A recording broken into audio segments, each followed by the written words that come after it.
Hey YouTube, it's Brendan describing a video on how to find the number of solutions for a system of linear equations. Now, what are linear equations? Linear equations are just two equations system that represent a line of some kind. So some examples of linear equations might be something like y equals 2x plus 7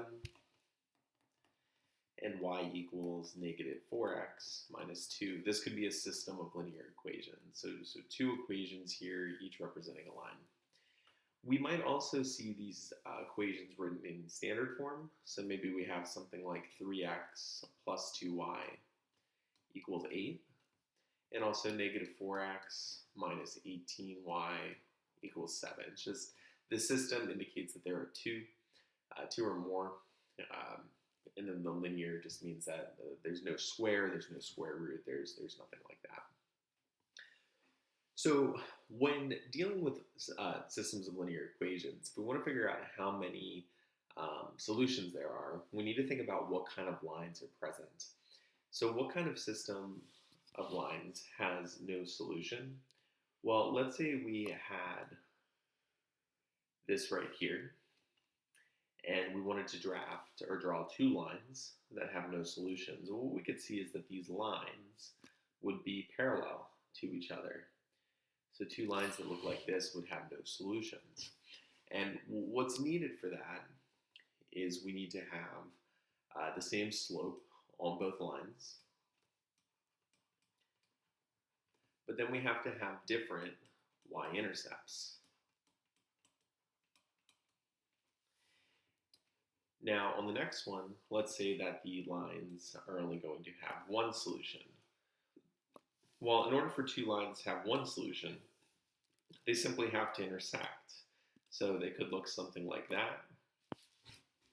Or really anything as long as they have a different slope. So we're going to put different slope.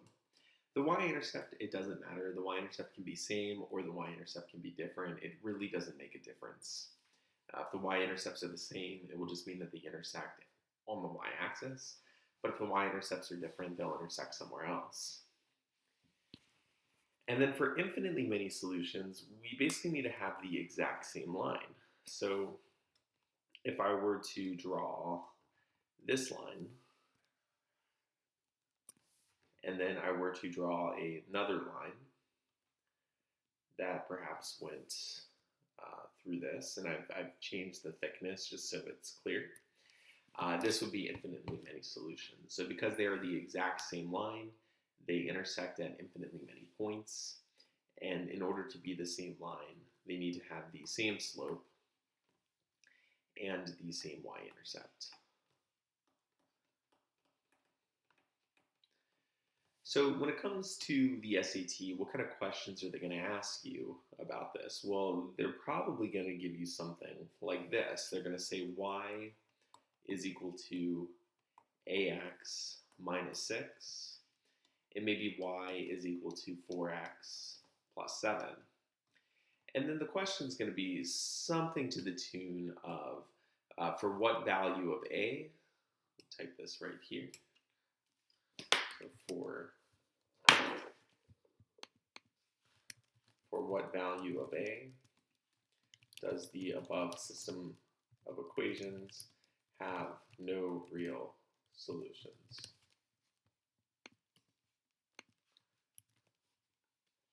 And so let's think back a little bit and see what has to happen in order for there to be no solutions. Well, the two lines have to be parallel, meaning they have to have the same slope, but then they have to have different y-intercepts. So if I look at this top equation, I can see that this has a slope of a and a y-intercept of b, and the second equation has a slope of 4. Sorry, this is not a b, this is a 6 for the y-intercept, and a y-intercept of 7. So with that in mind, we just need the two slopes to be the same. So the slope down here is 4, and the slope up here is a. So in order for them to have no real solutions, we need to have the same slope. So a must equal 4. And that's basically all you have to do. They can make it a little bit harder, so they'll show you what maybe a more challenging problem would look like. They might give you something that's in standard form and maybe includes some fractions. And maybe it's not y and x, but maybe it's, say, p and q. So let's say they gave me something like this. Let's say they gave me 3/4 p minus 1/3 q is equal to 7. And then they also gave me 1/5 q is equal to 1/4 p minus 8. So let's say they give me something like this. And they wanted me to find the value of, actually I'm going to have to go back and change this. This needs to be an a. And they want me to find the value of a. So we'll just say what a. That gives us, let's do no solutions again. So what a equals no solutions. And so we go ahead and we take a look at this, and we see that it's not in slope-intercept form, so we can't readily compare the slopes and the y-intercept. So what we want to do is we want to pick a variable, and we want to solve for it. I'm going to choose q.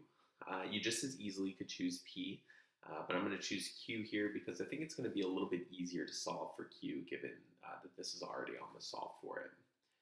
So what I have to do is I'm going to multiply both sides by 5.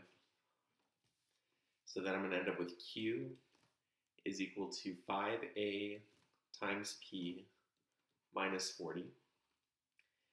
And then I'm also going to take this top equation, and I'm also going to try to solve that for q. So I'm going to take this and move it down here to make it a little bit easier. So in order to solve for q, I'm going to start by subtracting 3/4 p over to the other side. And then I'm going to multiply both sides by -3. So I'm going to put a multiply both sides by -3. Now -3 times -1/3 q is going to be q.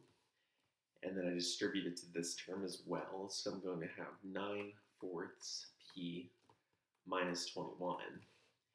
And we remember that we're looking for the case where there is no solutions. So we know that our slopes have to be the same. Well, the slope over here is 5a, and the slope over here is 9/4. So in order for these two lines to be parallel, 5a must equal 9/4. Well, if I want to solve this, I'm just going to divide both sides by a. Since there's a fraction, however, it makes more sense to just multiply both sides by 1/5. That has the same effect. When I do that, I can see that the 5's cancel, and I end up with a is equal to 9 divided by 20. And that would be the answer. This would be the value of a that would make these two equations parallel to each other. And once these equations are parallel to each other, we know that they're never going to touch, and therefore we're going to have no real solutions. Thank you for watching.